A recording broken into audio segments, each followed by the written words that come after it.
John Huss was an early reformer in the Czech Republic.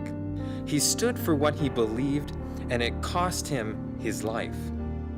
What were the issues that made him willing to stand up to the greatest power on earth?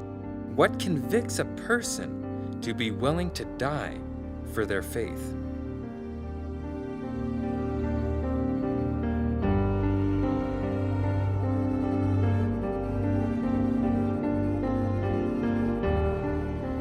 As a forerunner to the Reformation of Martin Luther, it is very interesting that he also nailed 6 points of error against the church door at the Church of Bethlehem, just as Martin Luther, a century later, would nail his points against the Wittenberg door.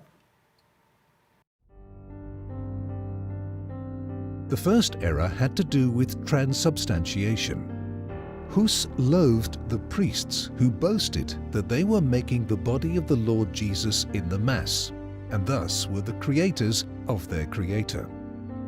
The second error had to do with the confession, which was demanded of the members of the Church. They were forced to confess, "I believe in the Pope and the saints." In opposition to this, Huss pointed out that all men are to believe in God only. The third error had to do with the pretensions of the priests to be able to remit the guilt and the punishment due to sin. The fourth was the implicit obedience demanded by ecclesiastical superiors to all their commands. Man, Huss said, must first and foremost be obedient unto God. Fifth, there was the error of not distinguishing between a valid and invalid excommunication. Huss spoke against the power of excommunication held by the ecclesiastical bishops, who excommunicated members of the Church at their own discretion and whim. And finally, the sixth error had to do with simony.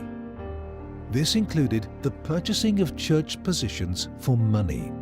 By this, the Pope and the bishops were enriching themselves while allowing unlearned and unspiritual men to fill the offices of the Church.